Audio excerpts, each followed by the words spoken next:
Hey, what's up? This is Kevin from Kevin's Barbecue Joints, and in this episode, I get to share with you my interview with Billy DURNEY from Hometown Barbecue in Red Hook, New York. It's an amazing barbecue restaurant, and his story is fantastic. He didn't start from barbecue. He talks about how he got into it, how his passion grew, about his barbecue friends within the industry, and how they're extremely tight knit. And he goes into detail about his different barbecue travels, the different things he's done within the barbecue world, as well as he talks deeply about his restaurant and the different meats that they serve and how it's different than other barbecue restaurants. And then he also goes into detail about his two new restaurants coming up. Super cool guy. You're going to learn a lot and just learn a lot about him as well. If you do like what you see, please subscribe. Hit the subscribe button. I'll be doing at least one of these a week. Leave me a comment. Let me know too what you think. I'm going to enjoy this. Good afternoon. How are you doing? Oh, I'm great. I'm actually upstate New York, so my wife and I have a house up here, so we get to escape the city. Okay, cool. How long are you there through Christmas? Yeah.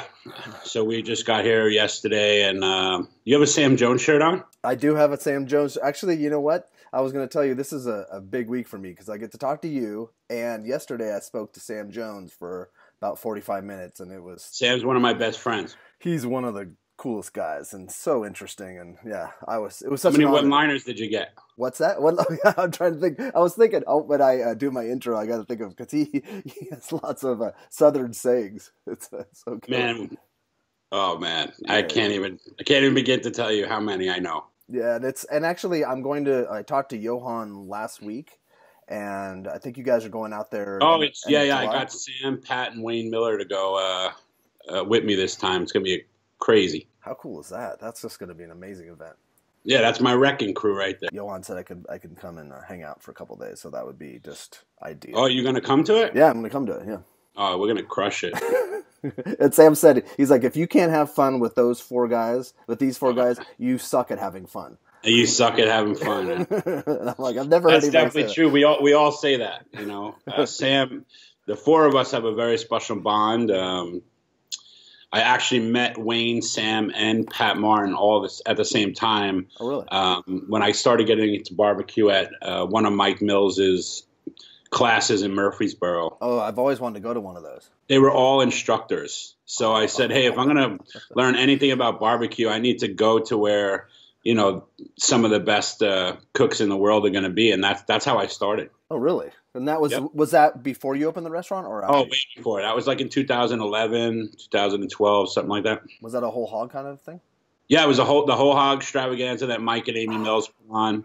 Oh, Um, it was just, unfortunately, they invited me to be one of um, the main people this year, but the schedule didn't work out. But it's pretty full circle to have been a student in that class. Now some of my best friends in the world yeah. are from there, including Mike.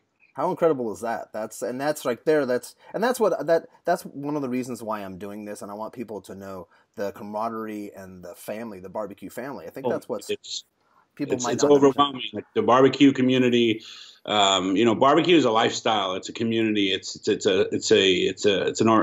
a village, and we are a very close knit unit, and care very much about each other.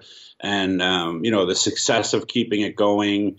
With the old traditional authentic cooking ways as well. So that's why at some point um, in the middle of Brooklyn, I had 10 offset smokers and reverse flow smokers burning in the middle of a residential community, and because I wanted to do it the right way, and those are the guys who definitely started me out. Mike Mills, Wayne Miller, Sam, Pat, all those guys were the first guys I ever met that were really doing it at the highest class.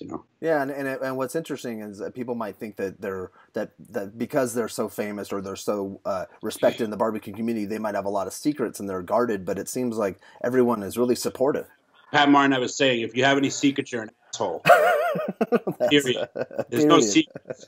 If you want to put in the work and you want to bleed, Yeah, then you can get to where we got. That's it. yeah. Period. It's that simple. It is that simple, and everyone's success, and there's someone else's success never hurts someone else. I don't understand why Right? people get No upset. way.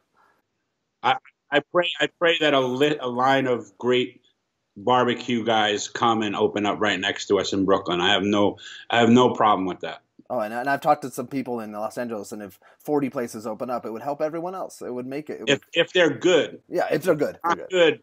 No, that doesn't. Hurts.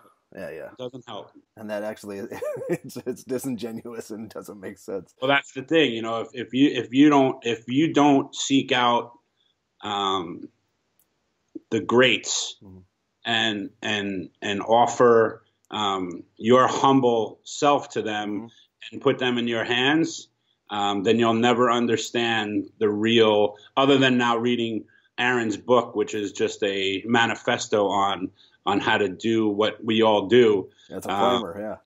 It is. I mean, if I was a nobody like I was getting into the barbecue community, I mean, you can read that book and pretty much be on your way. Mm-hmm. Yeah, no, and it seems like and that's a common thread that I've talked to. Most people have said. Bet. Yeah, a lot of the newer people, the older people, of course, they love his book, but it seems like the people that are just getting into it, they read that, they watch some of his videos online, and then they're kind of in that direction, and then reach out to the community.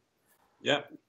I love Aaron. I love Aaron for all that he's putting out there in the world of barbecue and just letting it rip. Like I said, secrets are for people who are trying to hide something. And if you're not trying, if you reach the success that we're reaching and you can't pay it forward, then you're just a shitty person. Yeah, you're just a jerk. You're a jerk. Yeah, you're a real jerk. You are. No, I agree completely. No one deserves all the success we have. I mean, we're barbecue guys are like rock stars now. It's so strange. It's really and funny enough, the most humble human beings. For the most part. For the most part, yeah. There are a couple. There are exceptions and stuff like that, but you'll find them pretty lonely, hanging out with themselves instead of traveling to Sweden and Copenhagen together. No, you're not going to see them having the fun that they. No. They probably don't have fun doing anything they're doing anyway. The four guys, the guys that you mentioned, Wayne Miller, Sam, and Pat, and I, we've sat by many fires together now and told many lies around the burn barrels and stuff like that. So we have no secrets. We have no skeletons in the closet. We just generally love each other and respect, particularly when it comes to Wayne and Sam, the lineage and heritage for where they come from, and the respect that I have for both Mr. Jones and Bobby Miller is. I mean, I can never repay the stuff that I've learned just from their lineage. And they never had that success or that acclaim that you guys have, that any of these guys have, because of course there wasn't the social media, there wasn't the kind of rock star style. It was they were just trying to feed their communities the best way they knew how. And a lot of them struggled just to make it, but they made it a wage, and that was it. And then that's it. Yeah, that's right. It is on the backs of all these champions. Now you were in the security business. You were is that how you started? Yes. My dad was a security expert, and I wanted to follow my dad's footsteps and actually go in the Army. My dad was, I hate to use the word war hero, but because it's a little off-putting, but he was a Vietnam veteran. He served in the Special Forces in Vietnam, and I wanted to travel in his in his footsteps. My dad's my best friend to this day. So I actually went to try to go into the Army and found out that I was born with one kidney and they wouldn't accept me. Yeah, it's a crazy story, but. Oh my God. Which they may attribute to Agent Orange in Vietnam. So it's just a crazy story. Yeah. So I got into the security business because when my dad got out of the Army, he was pretty involved in security at a pretty high level. And my brother winded up going into law enforcement on a massively high level in counterterrorism and intelligence. Oh, wow. So once I knew I couldn't go to the Army, I wanted to do something to follow my dad's footsteps. So I went into the private security sector. I had a bunch of jobs before that, but I was really serious and close in protection. And my dad had a lot of friends in the Secret Service and diplomatic security. So I started to get some experience training with those guys and kind of fell in love with it. And most of my career was spent with young Hollywood and stuff like that. I really don't talk about it much. I won't hear, but you can Google it. But it wasn't. It was my main point is, and to let a lot of people know, it wasn't barbecue. It wasn't specific. No, it wasn't restaurant business. I didn't. I grew up I'm a street kid from Brooklyn. Barbecue was something you went to, not an actual type of cuisine. I didn't know anything really about smoked meats or smoked barbecue until probably 9 years ago. Okay. And did you buy yourself a smoker just for fun? Is that kind of? Yeah, exactly. No, actually, well, yeah, I did, and then my mom bought me a better one for my engagement gift about 8 years ago. So that's a great present. So it was a Weber Smoky Mountain Bullet. That was my first too. And I still say I could smoke the best meat I'll ever cook in my entire existence, and I'll go against anybody is cooking on a Weber Smoky Mountain Bullet on my little deck in South Brooklyn. Do you think it was because of what it was at the time, or do you think you could still crush? Well, the thing is, when you get into these big insulated cookers, offset cookers, reversed flow cookers, these big J&R boxes, all these things that people are using, you don't have to finesse them as much as standing over that Weber Smoky Mountain with the door half open. There's so many variables that you have to know about. I mean, I was for months, actually probably for years, I was sleeping with the Maverick alert thing on my pillow. So I mean, that's how I learned how to cook barbecue on a little tiny deck in South Brooklyn. Oh wow. Making some awful beef and burning everything to death until like jerky almost. Like I like the edges were either jerky or like just rubber ball, like a bouncing ball. It was so cooked. That's true.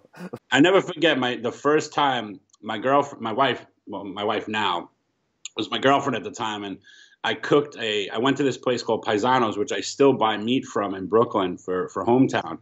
And I said, hey, I saw these big dinosaur-looking ribs on TV. I said, do you know what those are? I don't even know what they are. Guy gave me back ribs, not beef plate short ribs. Oh, no. But they were awesome. They were way longer and bigger than I'd have ever seen a rib.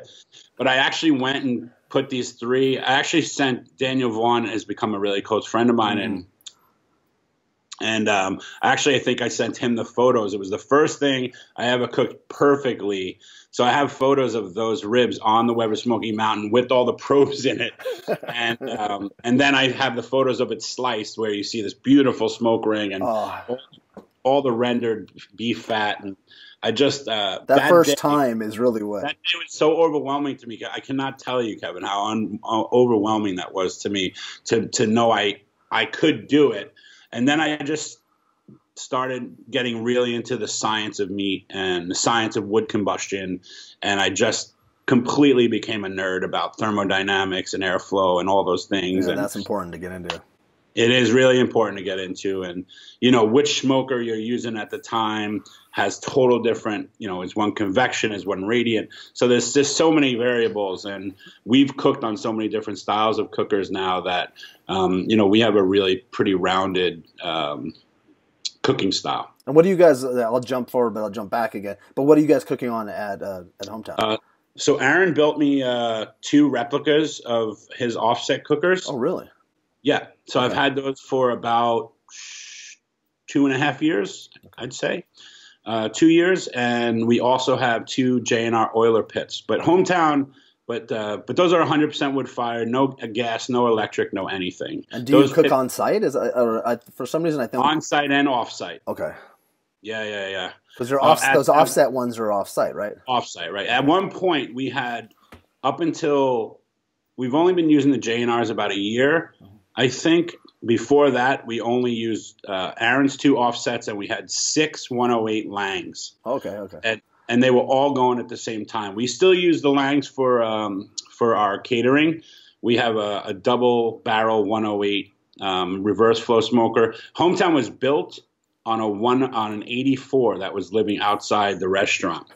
And that's legit. You could have that there, right? That's not. No, no. Okay. No, we were totally rogue. Okay. We had 8 massive wood burning cookers in the middle of a totally residential right? neighborhood. at one point. Wayne Miller came to cook with me for a Big Apple block party. Well, he got invited, and we were two of the pit guys. By the way, you won't ever hear me say the word master pit anything. Yeah, that's kind of a stupidest term in the freaking world. I use it just sometimes because people like they hold on to it some way, but I think it's let it's them hold terrible. on to something else. Yeah, exactly. Cook. You're a cook, or you're a we're whatever. That's all. Yeah. You don't find any of the real great ones calling themselves anything like that. Yeah. Let Mike Mills should call himself that because he's put in the True. He's gotten that reverence. So he guys like that of that stature can call themselves masters of everything, in my opinion. But us young guys, man, we're just still knocking the ball around. Just like everyone says, everyone's a genius. That person's a genius. Well, not everyone's a genius. There's not that many geniuses out there. There's not a lot of geniuses. There's very few Miles Davises in the world. Oh, there's never will be another one. Never Miles Davis. Exactly. For sure. That's what I'm saying. So you and Wayne, you were So Wayne came in. And he had one of his pits there as well. Mm-hmm. So we were using his closed pit, and then 7 or 8 of mine. And the fire department showed up. Oh. Chris Lilly was there, Big Bob Gibson's, and a bunch of other people just laughing at us like we were a bunch of knuckleheads. The entire fire department shut down our service for that day. Really? And these are guys that I feed all day long. I mean, local fire department who we're so close with, but they just couldn't. There was nothing they can do. We literally blackened the entire Red Hook community that day, so they were a little pissed off. Wayne, if you ever talk to Wayne or Chris Lilly, they'll tell you that story. But they were laughing at us, so we got shut down for the day. Oh, that's so funny. But then, what did you do? Cook somewhere else for the next day or something, or how did that? Well, we would just we were par cooking beef ribs for Wayne for a Big Apple. That's what that was. So we already had our cook done for the day. It was probably like 2 or 3 in the afternoon, and we pull from like 6 a.m. to like 10 a.m. Gotcha. How did you get the idea for Hometown? Like, were you doing catering? You're doing catering, right? In between? Or what happened was I was just practicing on that Weber Smoky Mountain, and then I got the 22.5-inch Weber Smoky Mountain, and I was just practicing on my backyard for a couple of years, just tightening up, techniques and messing with different woods, and I was just trying to tune my craft in a little bit. So all the food I would cook would go to local bars that I hung out in. Okay. And, there's a lot of lies told, but there's a lot of truth told in bars. And one specifically is they're not going to tell you the food's good if it's not. So so I would bring the food, briskets, beef ribs, baby backs, whole untrimmed spare ribs, all sorts of stuff, pork shoulders. And I'd bring it to the bars. Specifically, there's one bar called South in South Park Slope that was a few blocks from my house. And the owners, Paul and Dee, they were really good friends of mine, and they loved the fact that I would just bring this food, and I wouldn't obviously charge for it.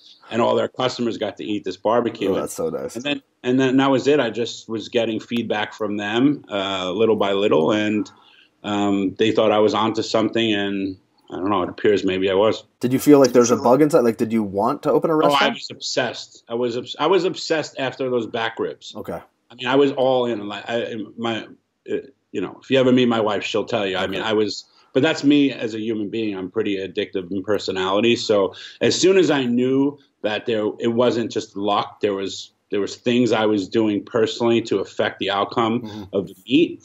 That was just overwhelming to me. And then I had no idea how I was going to replicate it for a lot of people while I was building the restaurant, to be honest with you, because I had never cooked for more than maybe 100 people. Okay. So, Hometown feeds in the high times of the year over 6,000 people a week. So that's so crazy. So when you opened in 2014? 13. Okay. Yeah. And how was that? Was that were you nervous opening it up, or was it something? Well, what happened was about 6 months before we were about to open, Hurricane Sandy came and destroyed our entire build out and left us with this one Lang reverse flow smoker that was left in the building, and everything else in the entire building had to be gutted and redone. Oh my gosh! So we lost everything, and as it's pretty well written about. But what I did was for the next 2.5 weeks, we collected donations of meat from all around the city. and I stood in the middle of the street for 16 days cooking for the community in Red Hook and Far Rockaway and all the people that were in need of food. Our restaurant, Hometown, is surrounded by one of the most lethal urban projects. So only 4 or 5, maybe 6 blocks from Hometown is a project that has, severe problems with gang activity and all sorts of stuff. It never, Red Hook itself is an extremely safe and beautiful neighborhood, but just on the outskirts, it is a pretty dangerous place with a lot of, minority crime on crime. So it's so sad. Yeah, it is sad, but the beauty of it is that we as a community and the Red Hook Initiative and a lot of people all joined together and are doing some really wonderful things for the youth of the community there. And so anyway, I became a rib man. Like I'd cook like 50 slabs of ribs and deliver it to all the local churches and the projects and stuff. And that was, the people in the community thought that I was, this messiah. But really what was happening, it was my Xanax. Every dollar I had ever had in my life, everything I'd ever done in my life was all washed away that day. So, we borrowed some money. My business partner put up some more money. And we knew that Red Hook was the community. The name Hometown comes because my grandmother immigrated from Norway, one from Norway, one from Ireland in the 30s, and they both lived in that community. Oh wow! So I actually named the restaurant Hometown because it became their hometown. Obviously, it's my hometown, but it was really, I grew up cooking at my grandmother's knee and the Norwegian one, and she was a fine cook, and she passed away a couple of years ago. But she got to see the restaurant. I was going to ask you, did she get the chance to see? She did. Oh, that's special. That's important. Yeah, I have a beautiful photo of my brother and I and her in the restaurant for friends and family, and then she had come subsequently once or twice.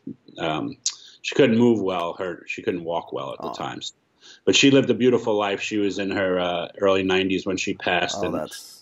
Yeah, we were all sitting around her bed as she passed, so it was a wonderful. That is really, really important. That's amazing. It was. I actually, thanks to Johan, my trip to Copenhagen and Sweden this year, I added a trip to Norway and visited the village that she was the town that she was baptized in, the church that she was baptized in. And I got to meet randomly. The church was closed, and I got to meet the caregiver for the church, and stood at the altar where she was baptized in the 1920s, and actually found out that the Bible she was baptized in was in the building. I'm like a photo crazed guy, so I carry like a camera everywhere I go. I was able to document it, and I wept for a long time in that church that day. It's making me want to weep right now. It's so moving. They were happy tears. They were happy tears. She was a wonderful woman. It was a full circle moment for me, but I definitely have Johan to thank for getting me so close to Drammen, Norway, to be able to do that. This is such an easy interview because you have Sam's shirt on. I feel like I'm more family. No, it's and this is actually, I told Sam too. I said this is one of the few shirts that I wear. I probably wear this sadly like twice a week. I just love it's really comfortable, and it's just a cool shirt. And I want to I went to no one cooler than Sam Jones. No one is. And Rodney Scott would argue that, but. That he was cooler, but if I talked to Rodney Scott this week, I wouldn't have to do any more interviews. Like it would just be you, Rodney Scott, and Sam Rodney Scott is an amazing dude, man. He's he just seems so passionate. And I listened to a podcast with him, and it's a cool dude. Really, yeah, he is. Him and Sam are thick as thieves too. Oh yeah, definitely. And then so with your rrestaurant, when you started, did you have a menu set out in your head, or did you did it evolve? Well, what happened was I ended up going out to Mike's thing, and then I traveled by myself, and but the whole reason I really got into barbecue was on a business trip on a protection thing while I was in Dallas. I winded up going out to Austin and driving to Lockhart. And the first brisket I ever tasted in my life was Smitty's. Okay. And then from there, I went out to Taylor. And one step into Louie Miller's, and I was hook, line, and sinker done, completely done. It was easily the most important moment of my career. I didn't have a cooking career at the time, but to this date, there's never been a more important moment than walking into Louie Miller's, and just, I didn't know anybody, no one knew me. It wasn't even a thought yet. I was cooking a little bit in the backyard, but I had no conception of ever being able to do what they did. But having that beef rib that day, and just experiencing the overall feeling of that room, which I've now been in probably 50 times or more. Wayne is one of my best friends in the world now, and I'm very lucky to have him in my life, and I'm very proud to be part of the lineage of Louie Miller. And yeah, it's Have you cooked with him in Austin? Well, I spent a lot of time with him there, and talking about theory and process, and Jason, the pitmaster there, is a really close friend of mine. So in a lot of ways, I've spent a lot of hours in Wayne's brain. Yeah. Well, and if people are really into barbecue and they've never visited there, they have to go to Louie Miller. They have to go. It's the cathedral for a reason. It really is, and they say that, but it really feels that way when you walk in. Yeah, there's very few places in the world still like that. You don't get the feeling of, and I think the future of barbecue is not that. I don't think it's those old buildings, because it's not authentic. No. I think the future of barbecue is probably a more modern setting, like what John Lewis is doing in Charleston. True. And those kind of that's the look and feel, I think, of what the future of barbecue is. But you still have this handful of just really special places like Lexington, like Snow's. Yeah, like Lexington barbecues. Yeah, Skylight Inn, go into. Well, yeah, Skylight Inn for sure. But still going to Snow's and going to Luling and City Market and those kind of places. Yeah. They're just rooms that could never be replicated. Feel phony if you did that. It would just... You can't replicate that, and you shouldn't try. And that's why I'm glad some of these new guys that are coming out are finding these, like especially in Central Texas, like these intermittent places, like Truth Barbecue in Bentham. It's kind of like halfway through it, but they're creating their own vibe, and they're creating their own look to they think authentic Texas barbecue is, and I have a lot of respect for those guys. Yeah, there's like the standards, like the standard items you have to have, but it's nice to kind of show that you do have that. Yeah, just the feel, just even the name Truth and the feel of. Oh yeah. I think they have a sign that says "I love Texas" or something that everybody stands. The different letters, yeah. Yeah, I love that though. Mm-hmm. I think there's something really unique to that's their point of view, and I love that. And they're not trying to make someone else's point of view up. So for sure, that's just my 2 cents. Yeah, no, your 2 cents means 3 cents to me. It's worth a lot more. So you're cooking. The one thing I know that you're cooking brisket, you're cooking beef ribs, but you have lamb belly. I mean, people always associate me with Texas barbecue, but the truth of the matter is I only make 2 dishes that are Texas style, in my opinion, and that's beef rib, which is a complete homage to Louie Miller, and brisket, of course. And I think we cook them stylistically, we cook them in the same exact way as some of the great cooks do. I mean, but then what other items do you have on your menu? Then but that's where it really ends. I mean, we do Korean sticky baby back ribs and Jamaican jerk baby back ribs and pastrami bacon and Vietnamese lamb belly. It goes. We hand make our own tacos from scratch. We use Oaxacan pulled chicken. So we pull from. I'm a street kid from Brooklyn. I grew up in the most multi-ethnic culinary epicenter in the world. Why in the world would I ever try to make pulled pork from chopped whole hog from Aden or I never want. I certainly love to cook hogs, and if I was going to cook a hog, I'd cook it in the same vein as Sam or someone like I respect, like Pat Martin, or someone I respect so much in their process. But at the end of the day, I'm not really in business to be replicating what anyone else is doing. I'm trying to just cook the best food I can from my memories of the things I love the most growing up in Brooklyn, using authentic, archaic cooking techniques on all wood fire. That's it. That's perfect. And you said how many seats does your restaurant have? Hometown's 4,600 square feet. It's a big space, but we make the tables really large. The bars we have 2 bars, one in each room. We have a little music stage in one of the rooms. So it could probably seat a few hundred people, but I think at the end of the day, it probably seats about 150 or something like that. Not 160. It's not that many seats. Oh, wow. It's all counter service. All counter service, so it's that style. So that's killer. Yeah, I mean the counter service. If you're a busy barbecue restaurant, I think people, especially in New York City and larger cities, get caught up with this whole, oh my God, they're trying to manufacture a line, but that's just not the reality. The reality is there's not enough seats for the amount of people that want to eat the food at the given time.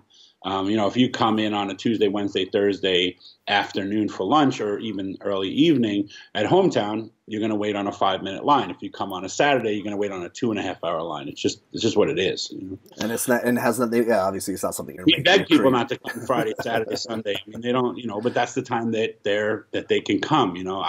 We try to make it as hospitable as possible and talk about the line and why it's there. I mean, people can see that they're on a line and there's not a single seat to be had in the room. There's nowhere to actually put them. So that's the whole concept of really the old Southern concept of the counter service. All stems from not having enough room. That's it. That makes sense. Yeah. And now, are you open every 7 days a week or close Mondays? We're closed on Mondays. On Mondays we do a deep clean. We clean all the cookers. Part of making great barbecue to me is really keeping the cookers clean and making sure that the evacs on them are really clean and the chimneys are all scrubbed out and stuff like that. So we're pretty on top of it as far as keeping all that stuff really mechanically working well. It's so important, and I've heard that the gates, some places in Kansas City shut down for a month. I think well, they may have to because they have like 14 years of soot on their cooker. Yeah. The only place I've been to pretty much every barbecue restaurant.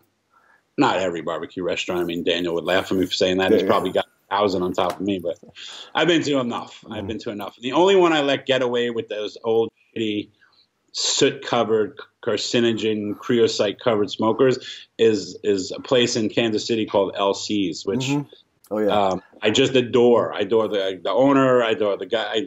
Anything about that place is legitimate and authentic to me. So, but the soot, it's like dripping on. It looks like it's just disgusting. It's calcified or something. It's awesome. They don't understand that too. I mean, it's just an ember away from going off fire. Oh, yeah. And a lot of them do. In Texas, you always hear about places. Look at the Mecca, the Franklin. Yeah, Aaron. Yeah. I was just in Austin for Aaron's 40th birthday. I saw a photo of that. Yeah. We had such a great time. I mean, it was. But I got to see the new building. And how does it look? There's really, Aaron walked me through it, and there's so many cool things that, when. My mom's been saying some little kid when God closes a door, he opens a window. Mm-hmm. It almost feels like that for Aaron because he went through that whole process in building this beautiful pit room that then went on fire. But now he gets to even build it so much better because there were things in there that needed some fixing. Like he's raised the ceilings probably 8 to 10 more feet, which gives the guys so much more air, and it's not 120, 130 degrees every day in that pit room in the summer. So just certain things that I'm sure. Yeah, I'm sure like little things. Smokers. Mm-hmm. Obviously, Aaron is really entrenched in the science, as some of us are, and I think he's figured that out in the building process as well. So, Braun and the guys over there will have a wonderful pit room and to be very proud of. I can't believe you flew out. You're so busy now. You also have one. I'm not too busy for certain people, and Aaron's one of them. I have a lot of respect for what Aaron's accomplished. Not to mention, I mean, Aaron's wife and daughter. I mean, we're all very close friends now, and we don't have tons of friends outside of the barbecue. I don't have tons of friends inside the barbecue community that I would do some of that stuff for, but he's certainly one of them. Wow, that's so nice. Well, I wanted to end it kind of with you have a couple new restaurants that you're working on, right? Or at least yeah. So we're because you have a chicken place. I'm super passionate about fried chicken, and So You know, yeah, so is a it's lot of hard people. not to The be. problem is, yeah, it's very hard. I've been working at fried chicken recipe and biscuit recipes for 14 months now. So it's really an intense process, and I'm never happy with it. And the problem with the fried chicken stuff is, just like barbecue, you get so numb of eating it that you don't even know if it's good or bad anymore. So, so I'm in the process of that. And then people want to rent Hometown out and buy it out all the time to have weddings and functions and parties. But we can never do that simply because, we've become this pretty well-known destination barbecue place. So, so we're building a replica of that about 7 minutes away with a state-of-the-art commissary kitchen in this old warehouse, so smart. which was the original Topps baseball card building. That's so killer. I can't. Oh, that is the I was an athlete and a goosebumps. That's huge killer. baseball, football fan, basketball fan as a kid, and to know that all the cards that we flipped against each other and all the cards that we treasured as kids were made in the building that I'm going to be now cooking in. So part of the deal for that space was that we would have to put in a retail. Some kind of retail, and they obviously wanted it to be barbecue, but we were pretty passionate that we weren't going to do any other barbecue in New York. And so they asked, what else I was into. I said, no, I've always been inspired by Brooklyn delis, specifically inspired by Jewish delis. Oh, without a doubt. I've been making pastrami and corned beef for many, many years, I think at a pretty high level. So living in New York, you can't make it at nothing better than a high level. Or you have to. Yeah. But so we decided on a deli. So it'll be called Hometown Deli. The fried chicken will be called Hometown Pan Fried Chicken. We're just trying to keep everything on brand and doing it the most authentic way we can. And where are you? I'm in Los Angeles. Oh, you are? Okay. Yeah. So that's interesting. Yeah, Stuff going on over there. I mean, Daniel were just talking about some trips. LA was one of them, and well, Adam Perry Lang's opening up something out here. That's my boy. Yeah, so his I think it's a. When is he opening? I don't. It was supposed to be the end of this year. I don't know. It's not. Can't wait. Yeah, it's gonna happen soon. But I met a girl who was actually doing all of his sides, which she has. I think she has a book called "Cook Like You Give a" or something, or. I love that. Yeah. So I just randomly met her, and she's like, "Yeah, I'm doing the sides for Adam Perry Lang." I'm like, "That's odd that I would meet you." Crazy, but it sounds cool. I actually have a ton of family. I'm in LA a lot. I have my my brother-in-law who's in my home right now with his wife and new daughter. They live in Santa Monica, and I lived there back in my protection days for a little bit, and so I have a lot of friends and family there. So I'm there all the time. So next time I'm there, I'll reach out. Yeah, reach out. Yeah, I would love to. There's a lot of guys doing these pop-ups now there's a couple of them that are really pretty close. Oh yeah, what's that? Well, Trudy's Underground. There's right.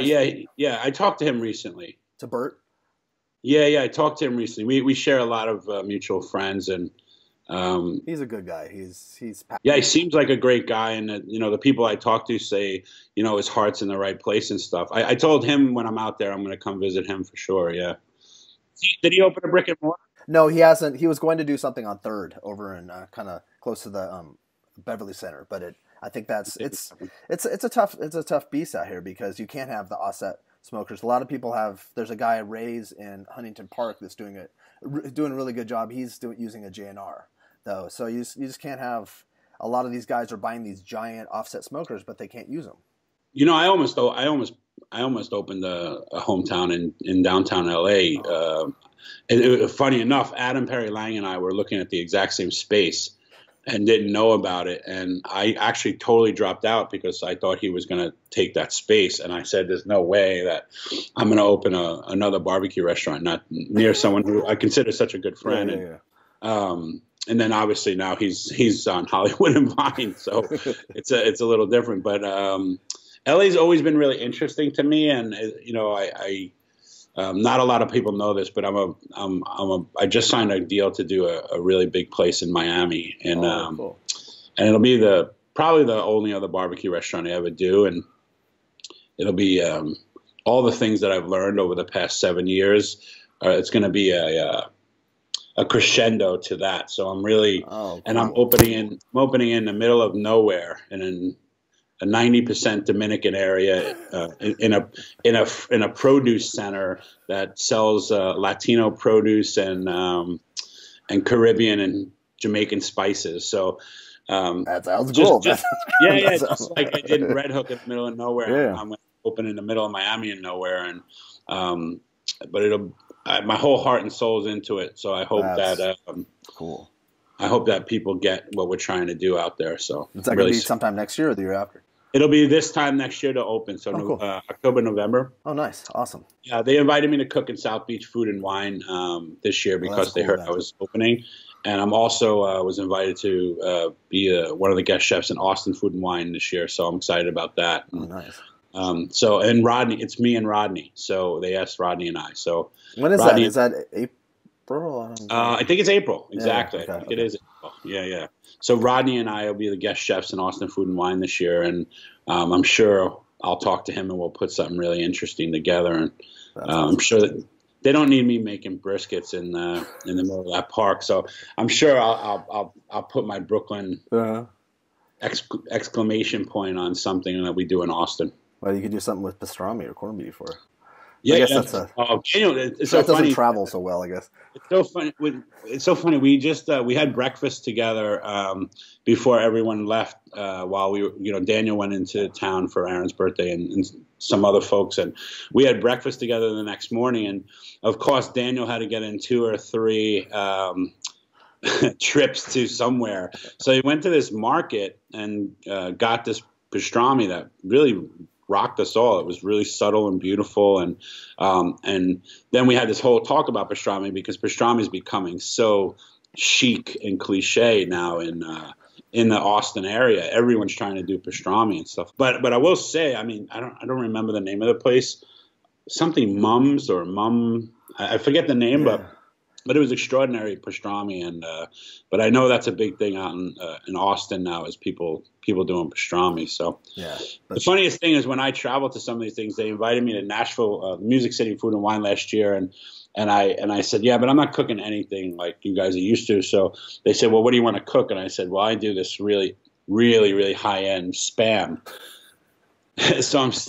So they're like, Spam, we love Spam here in the South. But I do it, of course. We use the jowls, the belly, So you're actually making it like you're within a terrine or something? It's a torchon. It's a French terrine. Yeah. But then I put it on, we smoke it, then I put it in the plancha with like Land O'Lakes American cheese, French's mustard, white onions, and pickles, and it's like the best crystal you've ever had in your life. It's that sounds it's cool. So that's what I've been touring with is my Spam right now. That's the one thing people haven't really. There hasn't been anybody that's come like up against Spam really to try to put it to the upper end. Spam to anyone's Spam. We cooked in Hawaii last year, and they were like, "Oh man, we were hoping you bring your Spam." I want to try your Spam someday. Yeah, man, no doubt. I'll bring it out. We'll bring it out to LA. That travels really well. Oh yeah, that would be one of the easiest things to travel. That's another. You already talked to Sam. You said, right? I talked to Sam yesterday. Yeah. Oh yeah, that's another crazy trip. I got Sam to come to Hawaii with me on this wood-fired cooking thing last year, and we brought our families, including my newborn son, and his daughter's very young, and Sam just had another baby. I don't know if he mentioned it. He didn't mention that, no. Oh no, he did. He did just he had a little girl. Emails because we were pushing it off like a month or two. Right, exactly. So that's cool. So we went out to Hawaii, had a blast. It was me, him, John Tizar. Oh really? Knife. Yeah, Sheldon from Top Chef, who's an extraordinary cook. Sheldon Simeon. Oh yeah. And just a bunch of us, and we had Justin Brunson from Old Major in Denver. Yeah. Insane cook and charcuterie genius, and but anyway, we just had the best time, and we're actually going to do that trip again. So that's in the beginning of July, and then him and I, Pat and Wayne, go out to Northern Europe at the end of July. So it'll be that's going to be your July is already. Well, yeah, in the middle, I think I'm cooking in Dublin, so that whole month is going to be fun. That's going to be epic. It's going to be epic. That you're going to be a little tired, but who cares? Yeah, well, I think I know you got to go, but I think the crazy part about barbecue now is it's taken over internationally. I mean, if we, me and several other cooks around the country get asked to do stuff internationally now, I mean, monthly. To consult and to, London is one of those places that I have one of my good friends is in Paris consulting right now. So, I mean, it's it's just blown up internationally. I know Australia is a huge. Yeah, that's what I've been doing is I've been reaching out to different people in other countries because I want people to understand the global reach of barbecue. And that's why I talked to Johan, and I'm going to talk to, there's 2 guys in Australia that Jess Prowse gave me recommendations to talk to. And cool. You should talk to Tomas in Paris. Tomas, I mean, is that the Beast or no? Yeah, at the Beast. Yeah, okay. He's from Wayne's Loin. You know, I mean, he definitely is. You know, shows a lot of respect and pays a lot of respect to Louie Miller as being, you know, someone who's mentored and helped him. And I'm sure a lot of pit guys in the world would say Wayne had a lot of touch to them, especially in the last 5 years. Yeah, it feels like he's so generous, and it feels like he's a mentor to a lot of people now, and I think that's cool. I think that he's realized his place too. Like you kind of have to figure out kind of what you want to do in life, and yeah, he's worked really hard to keep Louie Miller to where it is. And it's not an easy town to cook barbecue in Texas. It's very limited in you know, and the locals don't want any change. You know, the customers that have been going there for 50 years, if you raise it, you know, or if you raise something up 50 cents because you're using prime beef, I mean, they just don't care. They don't want to hear it. So yeah, they get mad when he added pork or something to the menu, and they were baby back ribs. They went crazy. Yeah, they went nuts. They went nuts. They went completely crazy. So I can't wait till I get Sam and Wayne to put on Korean sticky ribs on their menu. People their pants in Aden, North Carolina. Well, Sam was telling me yesterday that a lot of people were up in arms because he sold beer. People were so mad. Yes, in his new place. That's right. Yeah. I was there for the opening. I came down and I went from busboy to expediter on his opening day for him. Hey, you got to do it. Yeah, we were all down there. Rodney was down there. Pat Martin was down there. I mean, Nick Packus, of course, like all those guys. Yeah. So we all support each other heavily in this thing. But yeah, they were up in arms that he was serving beer, and you know, it's a totally different marketplace where he is, and you know, there's nothing but great things for Sam in the future. Yeah, I used to go out to North Carolina twice a year for my old job and for the furniture business, and that's when I learned about Lexington and all the different small little spots. But you know, I realized how the sales of alcohol were different than they were in California. Everything was completely. I mean, it's a whole different. And New York too. Like when I went to New York, they're like, you could be like 15. Sometimes it seems like they're just like whatever. I'm sure things are different now. You can get a 40 from a bodega for sure. It just feels a little different. Well, awesome. I thank you so much. Man. I'm glad we finally got this going. Yeah, enjoy your Christmas. Enjoy your. So you're taking a little time off, or is it? Yeah, I've been really pretty sick for the last 2 weeks. I mean, this flu is going around New York City pretty strong. My friends have it here too. Yeah. So it kind of just knocked me down. So I think I'm at the tail end of it. I'm not sick anymore, but I'm still a little weak. But I'm feeling good, and I'm just happy to be around my family. We're gonna cook some. The local butcher gave me some 200-day ribeyes to cook, and yeah. So that's what I'm making: smoked turkey and 200-day ribeyes, and then all the accoutrements for Christmas. So I'm really looking, and I'll be smoking them on my Weber Smoky Mountain. By the way, nice. That's nice. Well, I have a blank pit here. I have a huge J&R Wood Show, which is the Asado, Santa Maria Grill. But I think I'm going to light up the Weber Smoky Mountain and just nice old school. You know, go back to my roots. Nice. Well, get better so that way you can taste everything. You want to make sure you can taste all of it. Oh, I'll taste everything just fine. Well, thank you again, and yeah, when you come out to LA, let me know, and for sure I'll be in about 2 months. I'll be out in New York, so I'll shoot you an email. Cool. Wish that guy Burt well for me too. I will for sure. All right, you take care. Yeah, cheers. Thanks Peace, so much. Man. Cheers.